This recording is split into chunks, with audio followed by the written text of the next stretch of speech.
Hello and welcome to Theology Unleashed. I'd had our mics turned off for a sec. Thankfully, someone commented. Today, we're going to be talking about the strengths and weaknesses of scientific consensus. We just thought we'd do something because Aron Ra had to pull out on us. His rain check. We're postponing. His rain check was postponed. We might do it August 15th. It'll be... Is there not sound now? There's quite a delay, so I'm sure they'll be able to hear us now. So do you want to... So scientific consensus is commonly used as an argument for anyone defending mainstream views. I think it's a kind of laziness because you don't actually have to do the hard work of demonstrating that you have any science or evidence behind your beliefs. You can just name drop and it's kind of trump card, but there's some logical problems with just calling scientific consensus. One thing is that it's antithetical to science because science is all about evidence. You want to start commenting?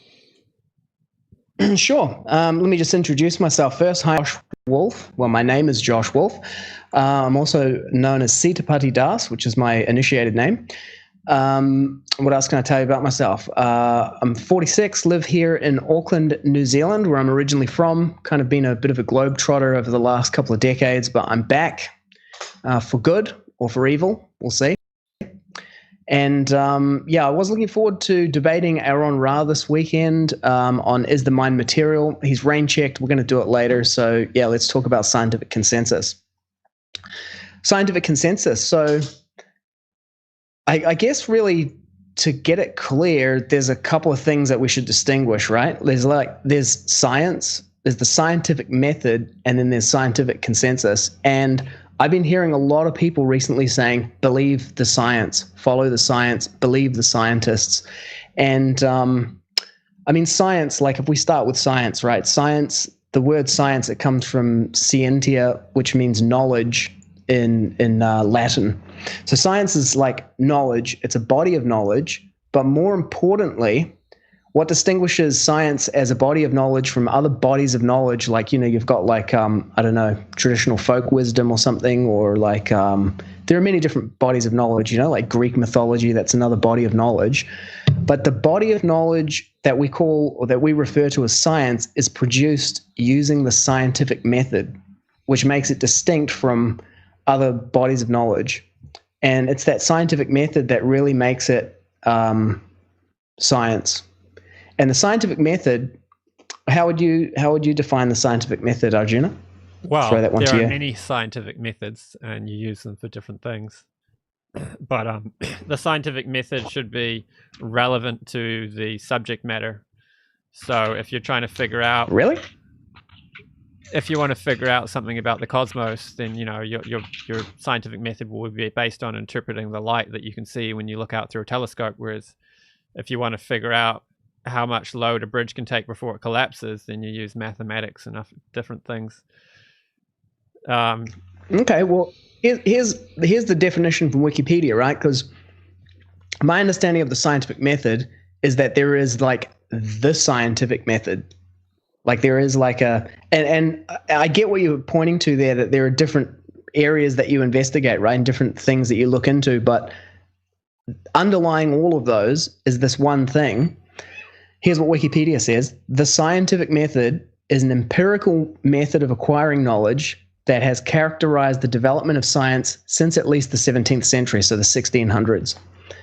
It involves careful observation, applying rigorous skepticism about what is observed, given that cognitive assumptions can distort how one interprets the observation. It involves formulating hypotheses via induction based on such observations, experimental and measurement-based testing of deductions drawn from the hypotheses, and refinement or elimination of the hypotheses based on the experimental findings. These are principles of the scientific method, as distinguished from a definitive series of steps applicable to all scientific enterprises, which is what you were pointing to, right? The various kind of scientific enterprises. I was just repeating stuff I've heard other apologists say in regards to science, like John Lennox and stuff have pointed that out.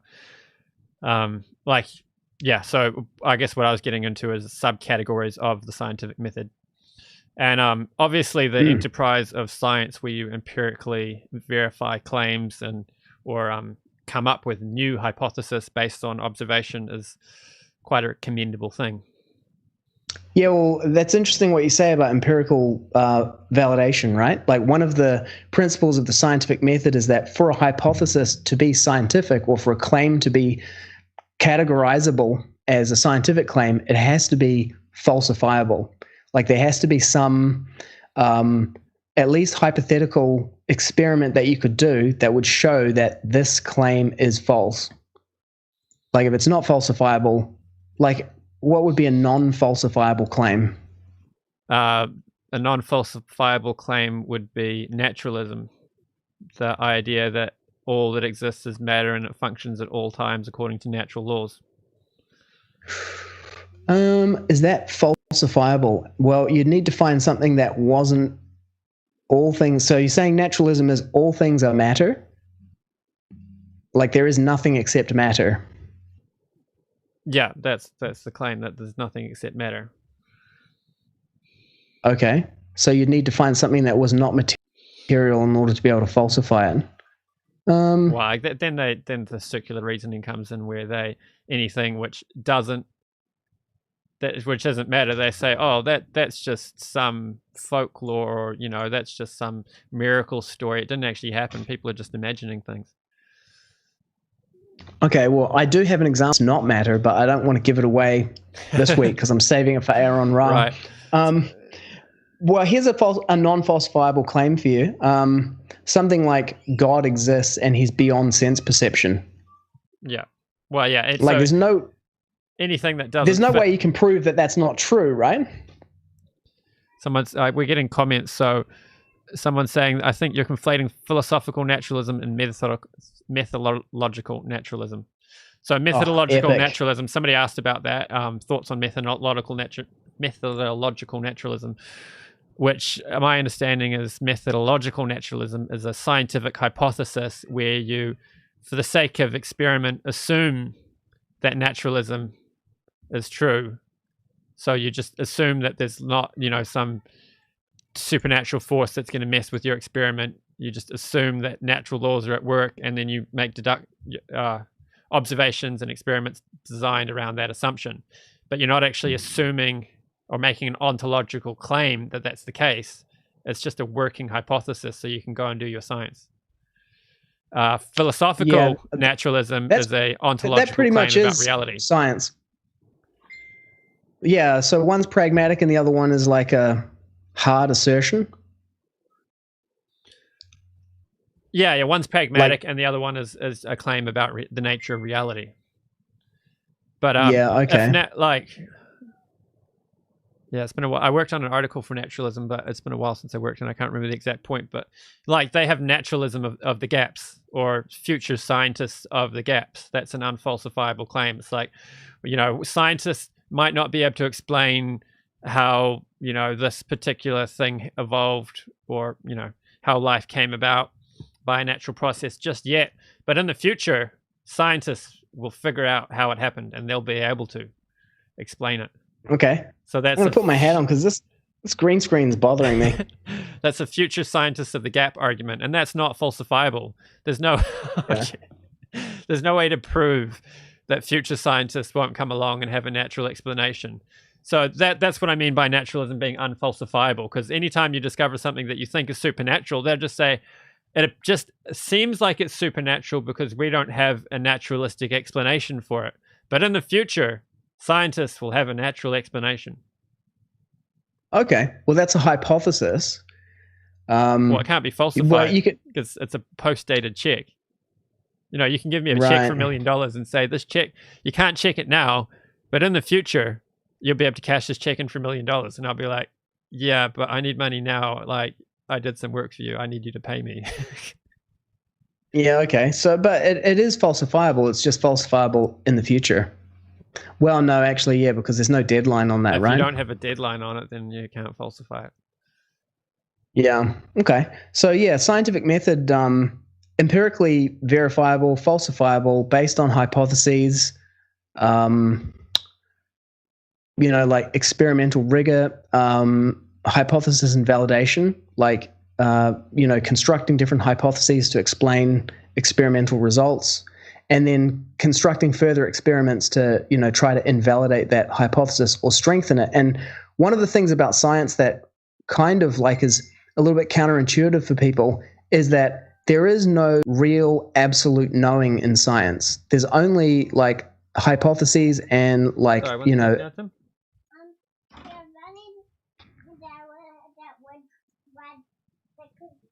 Nathan, I'm busy right now. Can you go ask Mummy? Mummy, you okay? Okay, sorry. Where were you? Scientific knowledge. So generally people are kind of used to, and this is the way that we teach it in school. We teach kids that there are facts, right? Like when I was in school, in primary, intermediate, whatever, they taught us that, the internal angles of a triangle add up to 180 degrees. And they just teach you that, like, that is the way that it is. And I remember I had a teacher when I was 11, and he said, there is a type of geometry where the internal angles of a triangle add up to more than 180 degrees. And I was like what? And that, of course, is non-Euclidean geometry. Like if you put a triangle on a sphere, on the surface of a sphere, then the internal angles add up to more than 180 degrees. But the way we teach science is we teach the currently kind of dominant hypotheses as facts, scientific facts. And then when, new information comes in and we can modify a hypothesis, sometimes people can be like,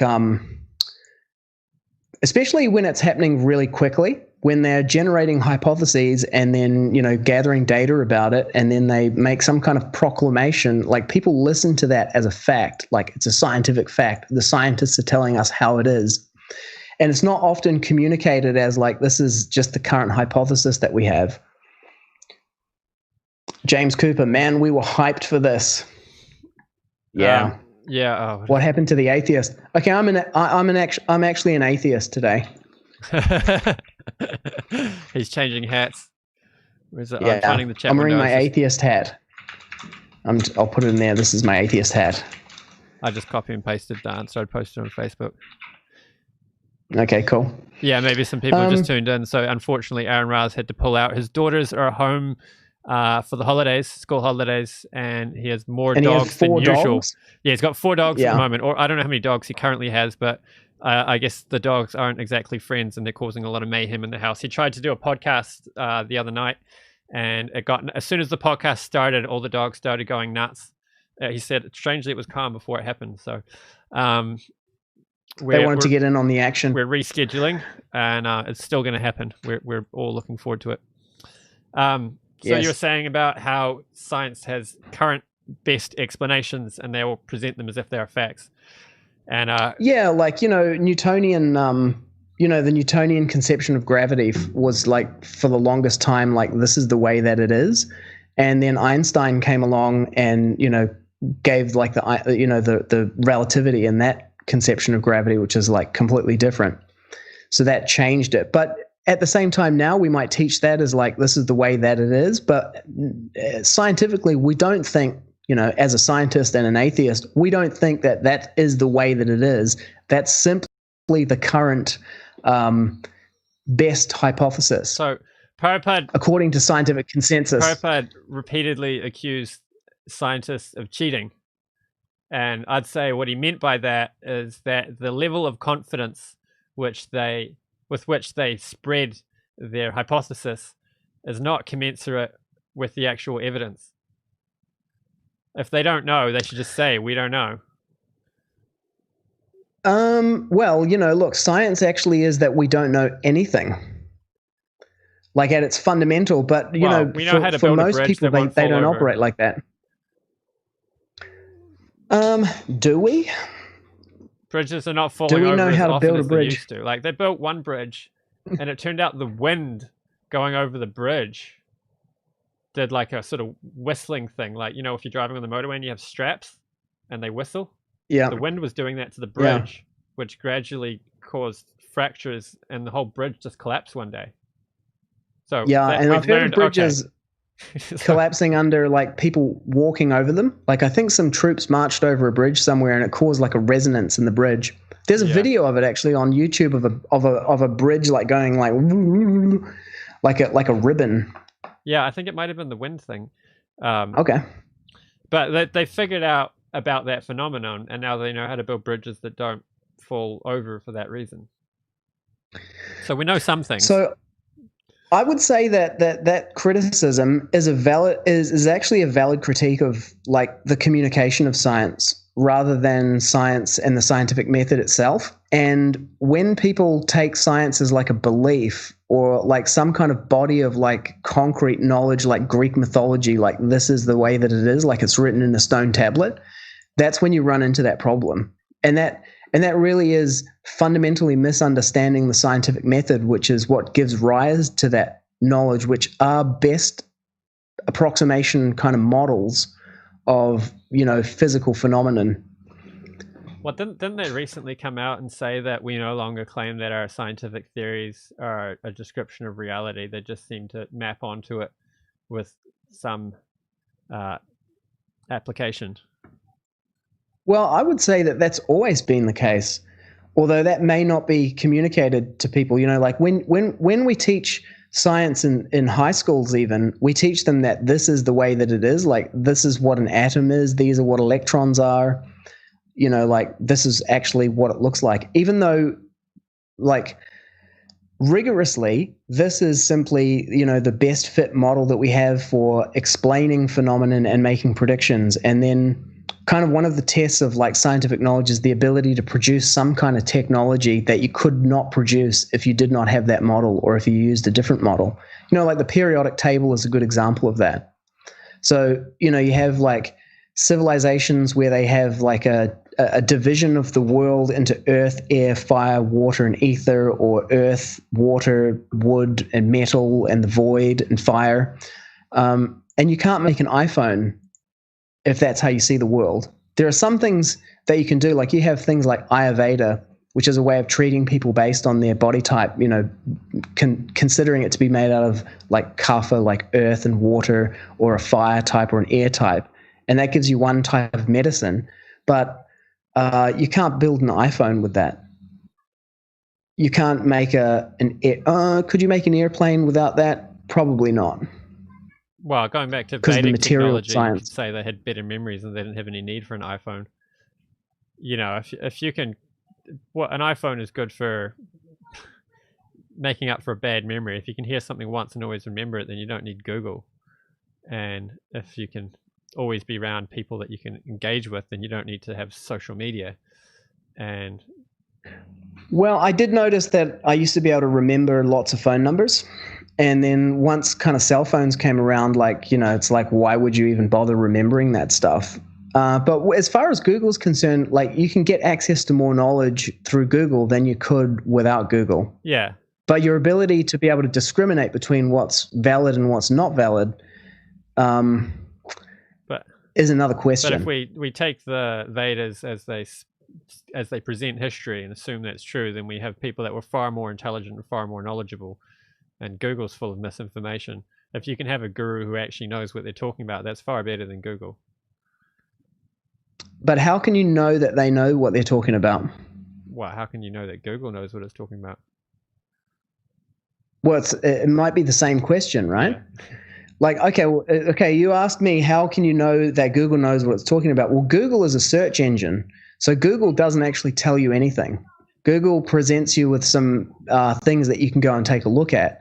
And then really the onus is on you to be able to discriminate between knowledge and, accurate knowledge and inaccurate knowledge. And that's where I think like having a solid grasp of the scientific method can help you to do that. There's some knowledge that you can just disregard, this is an interesting point, right? Like, there was an artificial intelligence called Watson made by IBM, and maybe 2011 or 10, they entered it into this competition called Jeopardy. Do you know that quiz show Jeopardy? Yeah. And the way that one works is they give you an answer and you have to come up with the question. I think that's how that one works. Anyway, they got the human grandmaster, Ken Jennings, on there, and then they put Watson, the computer, on against him. and Watson had to be disconnected from the internet during the competition. Now, I presented a scientific paper at a conference in Europe in 2012, and I went to a summer school while I was there in Greece. And one of the scientists who worked on Watson for that project came and spoke there. And his name was Chris Welty.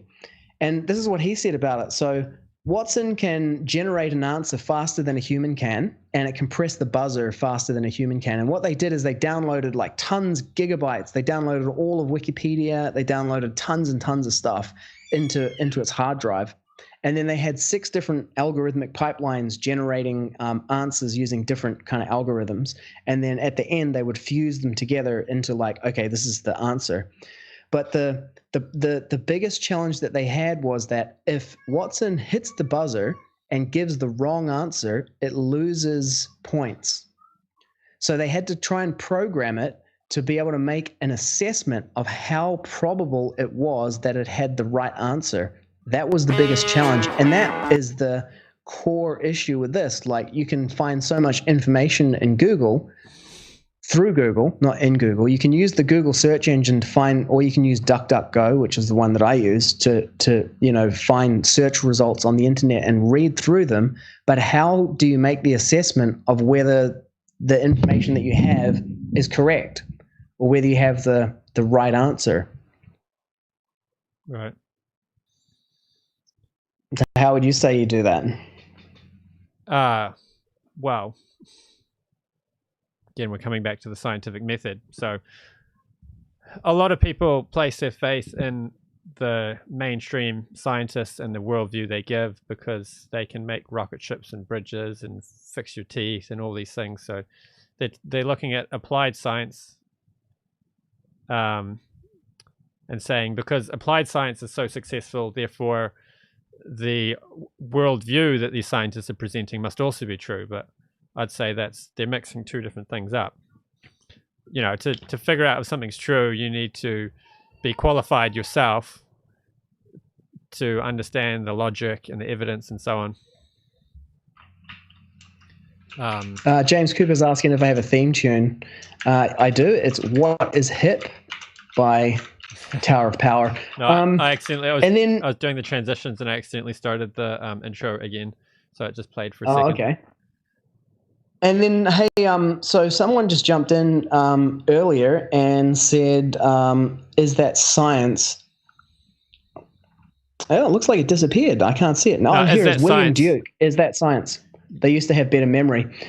So I can speak to that, actually. A couple of things, like, before I was an atheist, I was actually a Hare Krishna devotee for a period of time. And one of the things that we did was every day we would recite Sanskrit scriptures. And when you do that in the temple, the way that they do it is they write it on a board, and then, whoever's leading the class will say one line and then everybody repeats it, and then they do the next one. So what we would do in the ashram where I was is we would do it without the board, just by listening. And what I discovered from doing that is that your memory and your ability to hear is like a muscle. And the more that you use it, the more powerful that it becomes. And there is a story during the English occupation of India that there were these 2 English businessmen who were arguing, and they were in a court case about a conversation that they had and like a promise that had been made, and it got broken. And then it was one person's word against the other. And one guy said, there was a Brahmana, like a Hindu priest, taking a bath in the river nearby when we were speaking. So they called that guy in, and then he repeated the conversation verbatim, and it settled the matter. But he doesn't actually speak English and did not understand anything of what was said. He simply remembered it from the sound of it.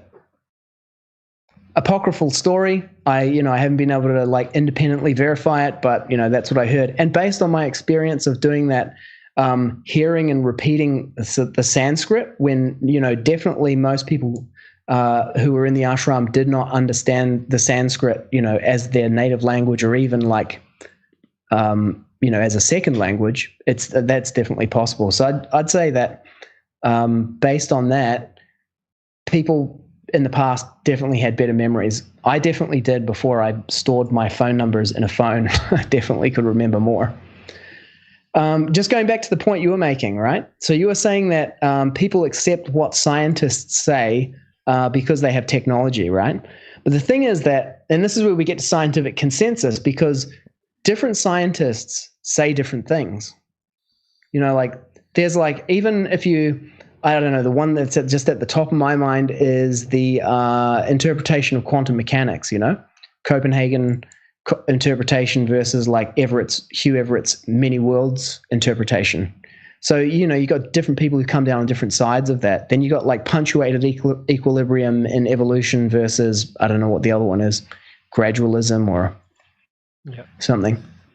So you have like a difference of opinion even between scientists about things. I mean, even now, like in the contemporary kind of environment, you have different scientists saying different things about vaccines, about, you know, mask wearing, evolution. and about evolution, you know, like especially when things are changing very quickly, people will be like, listen to the scientists, you know, trust the scientists, they know what they're talking about. And this is like the conflation of two of those things together, right? One is like the changing nature of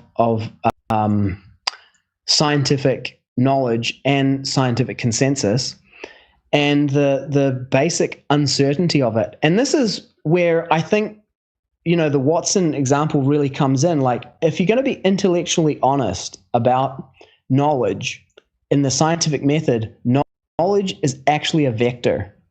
It has two components to it, you know, like a force is a vector, you know, it has like a magnitude and a direction. And knowledge, scientific knowledge, is also a vector. It has like a fact, and then it also has like an assessment of how probable or how certain you are that it's actually true.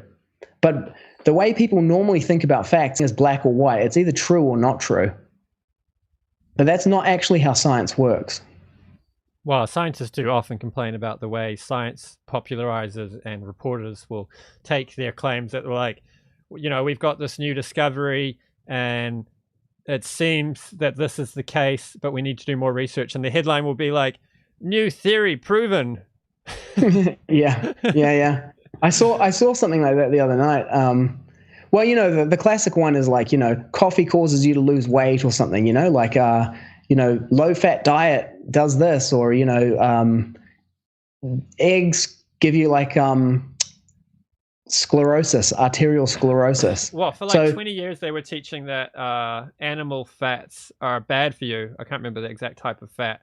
But for like 20 years, it was the scientific consensus, and it was based on the 7 countries study. I can't remember the name of the scientists.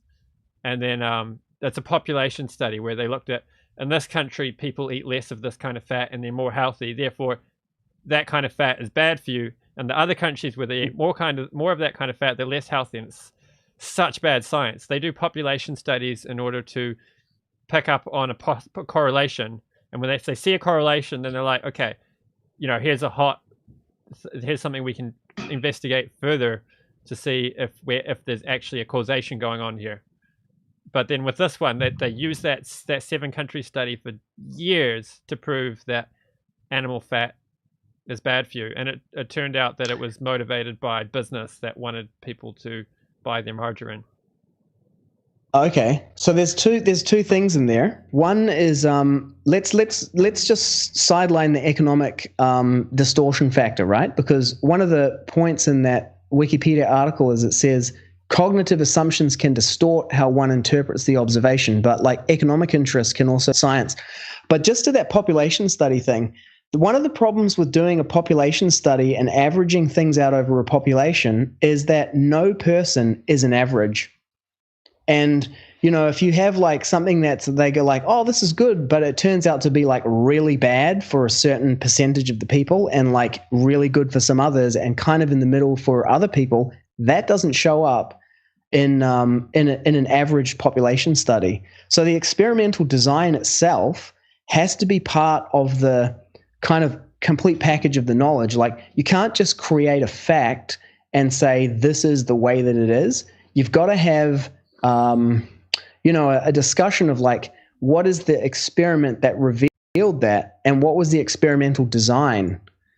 Because if you don't want to take something that's averaged over a population and then try to apply that to yourself as an individual without understanding whether the experiment controlled for that, or looking at the statistical breakdown of it. Yeah, got a few more comments. Sarkar, conflicts and multiple interpretations help in fine-tuning of the scientific theory. Science deals in degrees of confidence and probabilities, not absolute, which is not a problem. Yeah, it's a good point. But the problem really comes in that people don't actually get that. They are like, believe the science, follow the scientists, believe the science. But you really got to unpack it. Like, even an example, a contemporary example, COVID mortality rate. Like, the thing about the COVID mortality rate is the COVID mortality rate is not evenly distributed in the population. There are some people in the population whose death rate is higher. Like, if you're over 60 years old, if you're over 80, like, it's really high. If you're over 60, you got a higher risk. If you're under 18, like, your risk is practically zero. But if you were to average it out across the population, you might say, there's this particular risk on Ben Shapiro. Yes. There's this. You can't take the average risk averaged over the population and then calculate your own personal risk based on that. Well, that's not what you have to do the breakdown. Insurance companies want to make healthy people have the cheapest premiums possible, so they can say, get people to sign up. So they figure out all the different ways they can charge the people that are at risk more money, so that they can charge the people that are healthy less money. So they ask you, are you a smoker? How old are you? What family, health conditions, and so on. And they ask a lot of questions in order to do that. With IoT, what they're doing now is they're making smart cars that, the car, records your driving habits. So, if you drive, how fast you drive, how fast you corner, all that kind of, how much you drive. And then like the Fifth Element. They hyper-personalize it. The Fifth Element? The only thing I remember about the Fifth Element is the singer. No, oh yeah, that's a famous scene. No, his car, he was a taxi driver, and his car would track his driving, and if he drove recklessly, the voice would come over saying, "You've lost 1 driver point. You've got 4 points left on your driver's license." And at some point, he's doing like a getaway chase, and he's like loses all his driver's license points because the car is monitoring his driving and deducting points off of his driver's license. Yes. So maybe that'll be coming. Ultimately, you could get a speeding fine from your car, right? It's like they don't need radars or cameras or anything. It's like the car itself, like, does the fine, takes it straight out of your digital currency account. Let's bring this back to the main point, which is when people say you're wrong because the mainstream scientists all agree that you're wrong, therefore you're wrong. What's wrong with that? Okay. Why is that not valid? I commonly come up against it in the theory of evolution. It's like, well, here's an issue with the theory of evolution. There's this mathematical problem or the fossil record or whatever it is. And they say, yeah, but the scientific consensus is that there's no problems with the theory of evolution. Therefore, if you have a problem with the theory of evolution, you don't have a problem because the scientists don't acknowledge that problem. Yeah, okay. So I want to apply the scientific method itself to this idea of scientific consensus then. So, how do you know, like, you're saying that that's the scientific consensus, but, like at the very base of all of this is epistemology. Like, epistemology is the valid means of acquiring knowledge. How do we know rather than what we know? And that's really what the scientific method is. It's an epistemological method. It's like, how do we arrive at knowledge? So in terms of scientific consensus, how do you know what the scientific consensus is? Is there like a website, scientificconsensus.com, and like that's the official scientific consensus? Like where is that thing? Oh, I mean, you get statements from leading scientists that people don't object to and stuff, and like in universities, people can lose their job for challenging the theory of evolution. Although it won't be explicitly stated as that, but stuff like that happens. Maybe I should. James Cooper's saying, I don't know whose background is worst, so I've changed mine. I actually quite like that background you have. It looks epic. Yeah. It's a massive chain with this bell on it. I'm going to keep it. Well, that's cherry picking, right? You can cherry pick. As long as you don't define scientific, like people are going to throw that into the conversation and say, well, the scientific says this. Even if you could define it, even if you said, these are the world's leading evolutionary biologists, and they all agree that we evolved from single-celled organisms. It's Okay. like, the problem I have with that is I think it's just a cop-out. It's like, to actually prove that the evidence is behind that claim is a lot of work, which I don't have to do because I can just appeal to authority. It's like a religious thing. Like, yeah, but the Bible says this, or the church pastor says that, therefore you're wrong because... Okay, so this is a good one, right? So what you're pointing to there is correct. Like, scientific appeal to scientific consensus does have some of the aspects of an appeal to authority, and it's really like an intellectual shortcut. Rather than you having to go and crunch the data, look at the experimental design, evaluate like how likely that is, what the pluses and minuses, what the uncertainties are. You kind of lean into that there are people who are doing that, and they're going to, come up with the best thing, and you're just going to take the executive summary, right? That's the idea of scientific consensus. But the thing about that is it is susceptible, it's vulnerable to the point that we sidelined just before, which is like economic distortion, right? That's one particular vulnerability that it has, economic distortions. The other thing that scientific consensus is vulnerable to is just like this effect of people repeating something that's just not real. Like I was reading the other day about genes, right? That for the longest time, do you know how many genes humans have? Is it 23 or 24 chromosomes? I think it was chromosomes. Like humans have 23 because 2 of them are fused, that are separated in like great apes. I think it was chromosomes. Anyway, it might have been something else, but here's the point anyway. I can't remember it like exactly, but it was that for the longest time, people said that the number of these things was like 12 or 11 or something like that. And it all went back to this one single claim that one person had made once, and it just got cited and recited and recited over and over again until it became the accepted wisdom, until a certain point, someone went back and checked the original research and looked at the picture that the guy had in his book, and he had counted it wrong.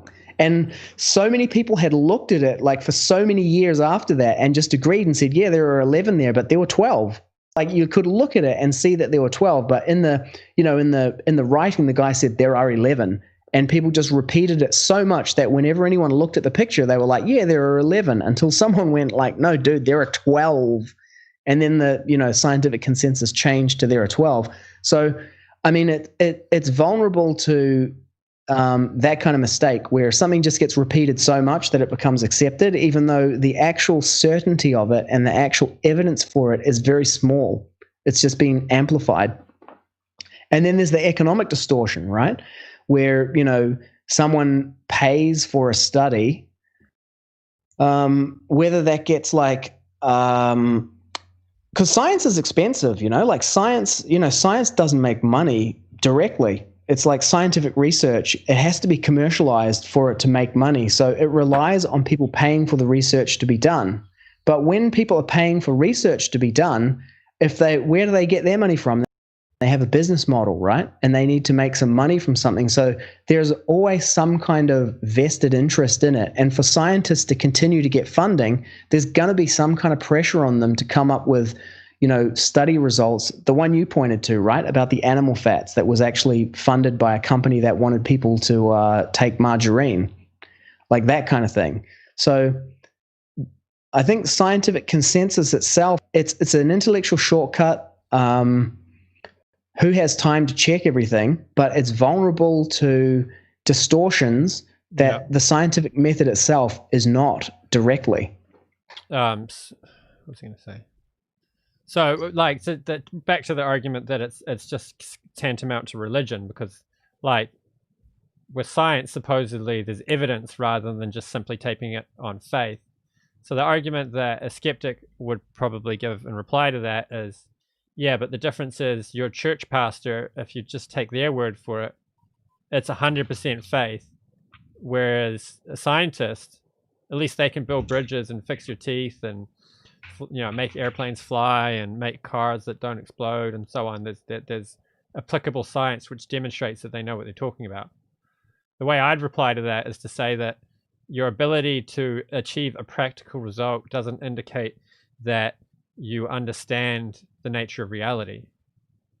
You can misunderstand reality and still achieve results. There was a tribe of islanders that would canoe large distances across the Pacific Ocean. And they believed when they got in their canoe and started paddling that they stayed still and they pushed the world past them.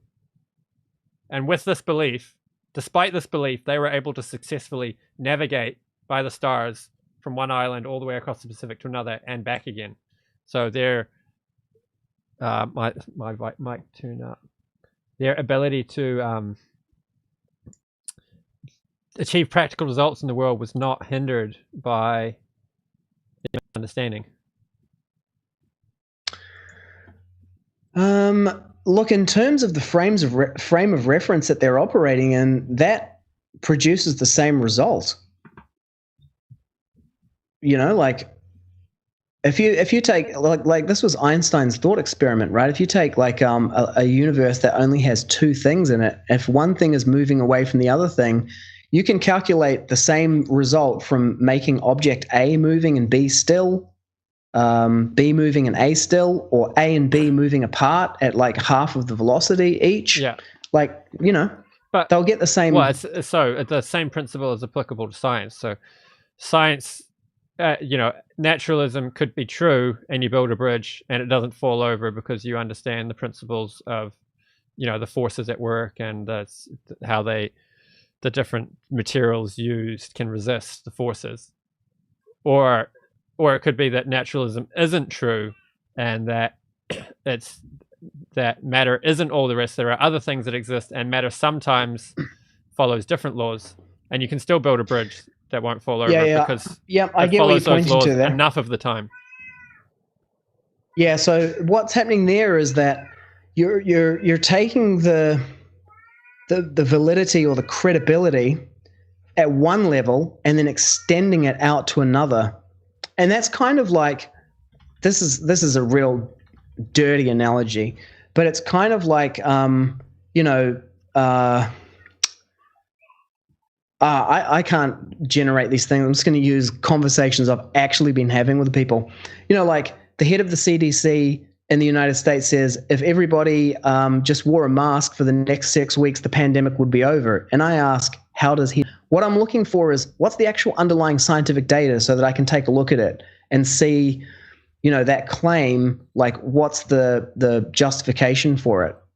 And then people were like, well, you know, he must know because he's like really smart and he got to that position. So I'm going to accept what he says there. But that's not science. Like if you extend the credibility of some technology or some result to then lend credence to a claim that's not validated by that actual result itself, you've gone outside of the realm of science, like you're pointing to, and you're in a different realm at that point. It's more like an appeal to authority. Yeah, well, I reason that an appeal to authority in science is valid if the evidence is not intelligible to lay people.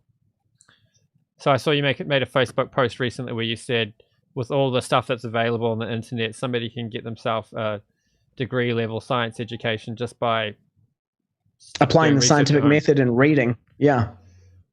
And people object to that, and they make out that understanding science accurately is hocus pocus, and it takes years of training. And if you try to teach yourself, you'll misunderstand it, and you'll just turn into another alternative thinker that's divorced from reality because you didn't listen to the scientists. Well, I do not agree with that. Like, there's a few basic, like the scientific method itself, you master that. There's experimental design, and then there's like statistical analysis. Basically, those three things, if you get those down, and then all you need to do, if you're looking at a specific scientific enterprise, you know, like you pointed to that at the very beginning, like the different various kind of avenues of investigation, you know, you might need to gather some kind of knowledge around that. But the core principles of the scientific method, statistical analysis, and experimental design, you can basically deconstruct anything. Like you can have a look at it, like there was a video, people were sharing it to claim that, masks don't do anything. And then in the video, the guy actually says, he quotes some studies from a number of years, but the studies are actually comparing an N95 mask with a surgical mask. They're not comparing a mask with no mask. So I don't even need to like look at the studies to know that his claim is not justified based on the actual experiments that were done. He's misrepresenting the science. Yeah. Yeah, exactly. And then people say, like, are you an epidemiologist? Are you a virologist? You know what? A lot of this stuff you don't need to be. Like that point I brought before, like that risk is not evenly spread throughout the population. That's just basic statistical analysis. It's really basic logic, a lot of the stuff. It's like... And yet, at the same time, what happens is because people shortcut to what they call scientific consensus, you can print something in the media saying, scientists now say that drinking coffee every day will make you lose weight, or, you'll live 2 years longer or something. And people will just say that's scientific consensus because there is no scientificconsensus.com. So what people mostly are saying, this scientific consensus. Hang on. Yeah. Pew Research takes polls and states their findings, i.e. they give details of who they questioned and what the results were. What do they poll scientists? Yeah, they'll be polling scientists. Yeah, they'll go to different universities or whatever and question different scientists on what their views are on various subjects. I have actually synthesized scientific consensus on a number of things. So like a year ago, over Christmas, over the break, I was like getting ready to train for a bodybuilding competition. So I went to PubMed, I think it's called, where they published like tons of papers. And then I just read a lot of papers on different things. And I was looking for questions like, is it best for me to do my cardio in the morning before or after I eat breakfast? Like I wanted to answer that question. Or I wanted to answer a question like, what's the optimum amount of rest time between sets? Like how long should I wait, to recharge my muscles and everything? And so like I had to read like, it's not that difficult because, you go in there and you can find 5 or 6 or 7 or 8 papers, and you can even find things like what are called meta studies, which is a paper which does exactly what I was doing, where they read all of the papers that they can find about it and synthesize like, okay, this is like the overall consensus that comes out of that. Or you just do the meta study yourself. You read all the different papers, you look at them, you look at the experimental design. And, what I came up with was the best way to do cardio in the morning is before you have breakfast. And the optimum amount of rest time between sets is 3.5 minutes for one muscle group, but 2.5 minutes to keep your cardio level up the highest. So I was like, you know what I'm going to do? I'm going to do one muscle group, like bench press or something, and then I'm going to wait 2.5 minutes and then do another muscle group, like legs or something, to keep my cardio system up, but I get the optimum cardio and the optimum muscle recharge. So you can generate scientific consensus yourself, but mostly people are leaning into media reporting. I'm sorry to say it, but most people just read what they read in an article where someone tells them something, and then they think that is scientific consensus. Yeah. Well, I mean, you do get prevailing views, like the fact that God doesn't exist and Darwin was right and us and monkeys all have a common ancestor. That's a prevailing view among mainstream academics. Well, that's a non-falsifiable theory. That's just straight up a non-falsifiable theory. The fact that we have a common ancestor with monkeys. Oh, both of those. What, the fact that there is no God? View? Well, yeah. No, that there is no God. That's not falsifiable. No. And then that humans have a common ancestor with monkeys. It's not really falsifiable either. It could be. I mean, and here's the thing about it is like people are not intellectually honest about I don't like to say evolution. I like to use the term Richard Dawkins uses, which is the theory of variation, speciation through variation and differential survival. Like it's a nice theory. It's coherent, internally consistent. It's useful for making sense out of the world, but it's not really testable. Well, like you can't. I can't think of an experiment that would falsify that. They have all these tropes that they give, like Jonathan Wells wrote a book called Icons of Evolution, where he takes like the tropes, the standard evidence that's given, like Darwin's finches. So Darwin found these finches in the Galapagos Islands that their beak sizes fluctuated. So when there's a drought, there's smaller fruits. So the ones with smaller beaks are better able to eat the smaller fruit. So you get finches with smaller beaks surviving better. But then there was a paper published some time back which actually studied Darwin's finches further and found that, no, there's not a change going over steadily moving in one direction where the finches are actually having a new body shape and developing new functions. What we have is oscillating beak sizes. So when you have the opposite of a drought, then you get bigger fruit. I might be mixing up the details, but you get bigger fruit, and then the birds with bigger beaks survive better. So actually, when they studied it over many years, they find that the finches are going up and down in beak sizes, and it's just basically a fluctuation back and forth, which is no longer evidence for gradual change in one direction, which is capable of moving a species far in one direction. It is. I think it is. Because what you're seeing there is that there's a graduation in response to environmental conditions, right? And what really triggered Darwin onto this whole thing was like comparing the species in Ecuador, because Galapagos is off the western coast of Ecuador in South America, and he compared species that were found in Ecuador with species that were found in the Galapagos Isles, which had been separated from the mainland for some period of time and had a different ecological condition there. And he did see that there was like an obvious connection and a difference between the two species that was explained by the environmental conditions, the difference between them. So you're seeing an adaptation to changing environmental conditions. Now, if those environmental conditions continued to move away from that norm, from the mean, instead of like fluctuating between them, the principle there seems to indicate that they would continue to follow that.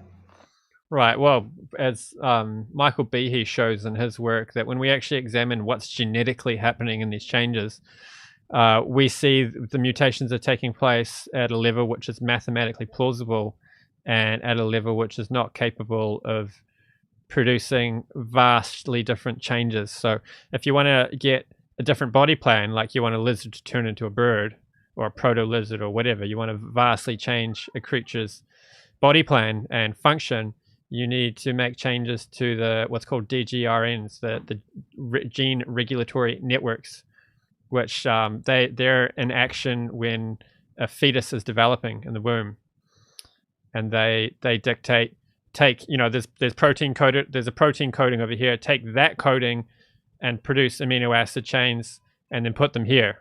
So it's like the plans. It's like you go here, you get this information, you build what that information says, and you build it here. If you make changes there, then instead of going and getting the protein that codes for muscle, they go and get the protein that codes for something else, and they go and put that in the wrong place because the instructions are all mixed up.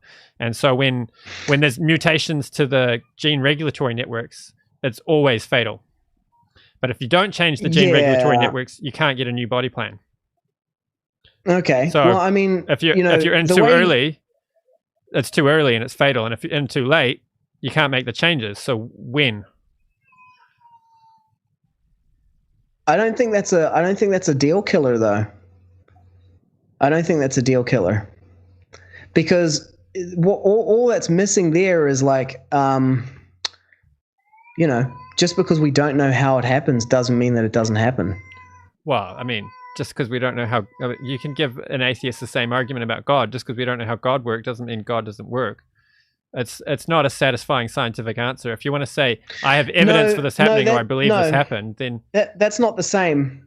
It's not the same because, see, the thing is that the theory of speciation through variation and differential survival, this is an important point about scientific theories, right? Like, scientific theories, they don't simply explain observed phenomenon, because if that's all a scientific theory did, it would just be a mathematical equation. But there's not really any insight that comes from that.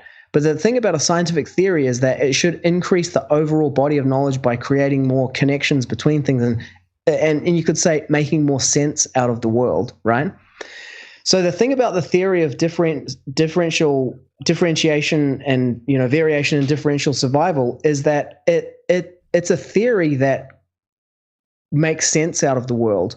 Like you have like things in the fossil record, like extinction events, like there's like at least I think 5 of them that we know of, and apparently we're in the middle of the 6th one right now, where you see like complete like extinction of like multiple niches, not just species, but entire niches, like everything on the surface of the earth or everything in the trees, everything in the sea, and then like a repopulation of the earth with a different set of life forms.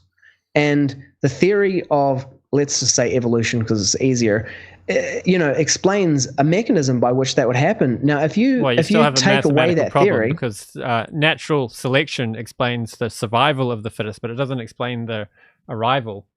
So just because there's an environmental condition where, a proto-lizard which can fly has a better survival advantage, it doesn't give that proto-lizard wings.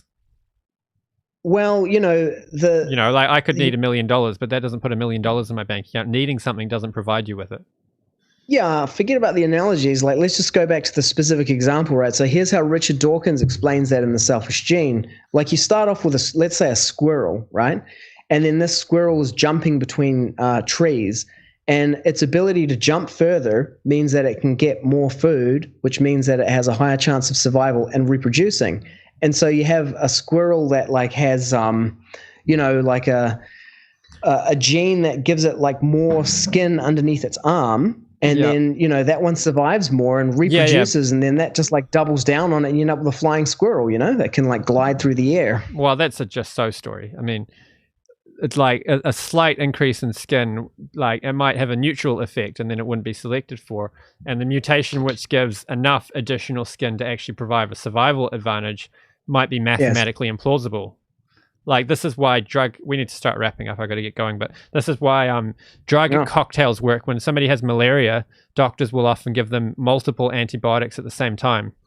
And the math behind it is that if, say, one of the chance of the malaria developing an immunity to one of the antibiotics might be 1 in a million, and then the chance of that same bacteria developing a mutation to the other antibiotic could be 1 in a million. And if that particular bacteria or malaria virus is going to survive, it needs to do both. It needs both mutations, and the chances of it getting both in a short time window is 1 in a trillion. And that's why these drug cocktails work. That's why when they give people 2 antibiotics at the same time, they can wipe out the malaria, when if they'd only given either one, then you would have had one, a small amount of the malaria becoming immune and then repopulating with a superbug. That's a problem for your argument then, because you're demonstrating that these things can develop in ways that, differ from other, generations of their things. I mean, like if you don't believe in evolution, I mean, what are you saying, that coronavirus had to be like engineered by intelligent design in a lab in Wuhan? Is that what you're saying?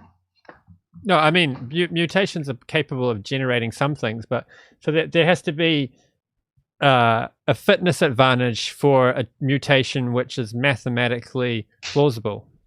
So you can't say there's a 1 in a trillion chance of something happening in this particular time window with everything taken into account, all the probabilistic resources, and then claim that must be how it happened. So I have a question for that then. What is your certainty for the mathematical probability that you're calculating? Because you haven't done a trillion iterations, right? What you do is you just look at the numbers. More than a trillion. So, like the chances of monkeys smashing keys, typing out a Shakespearean sentence. You can calculate how many keys there are and how long the sentence is, and figure out your probabilities just based on working out the search space, all the different possible combinations, and then the one you want is just one out of all those possible combinations, and then you have your chance. Yeah, you got to balance, but we should go full on into this evolution thing, we can man. Have an evolution debate another day. Yeah. Well, I mean, Thomas Kuhn's Structure of Scientific Revolution says that you can't just ruin the explanatory power of a theory and then defeat it. You have to actually supplant it with one that has a superior explanatory power. Well, that's not exactly true. You can expose a theory for weaknesses Like if those weaknesses were known all along, the theory wouldn't have as much momentum as it has. But if you don't have a better one, you got nothing really. I mean, well, it wasn't until Einstein came up with relativity that you could retire Newton's gravity. That's not how it works in a crime scene investigation. Like if you can't convict the criminal, then you can't convict them. Which goes back to Parapad's accusation of scientists for being cheaters. If they don't know, they should say we don't know. Yeah, well, here's the thing. It's not necessary. As a scientist, I'm saying that we don't know. I mean, like that is the basis of science. Like you could claim to be a neurosurgeon, and I could be like, no, you're not a neurosurgeon, and I'll prove it. I don't need to be a neurosurgeon to prove that you're not a neurosurgeon. I just need to show that you don't know what you're talking about. Yeah, but I'm saying that we don't know what we're talking about. But, I mean, I'm saying that we don't know. But you said that in order to supplant one theory, you need an alternative theory. That would be like saying, in order to prove you're not a neurosurgeon, I need to prove I'm in. Well, I guess my alternative theory would be that you don't know what you're talking about. So that's the alternative theory. You know, that the claim is the scientists know what they're talking about and have an accurate theory. The counterclaim, the alternative explanation is they don't know what they're talking about on this specific issue, and they're making claims. No, we don't know what we're talking about on any issue.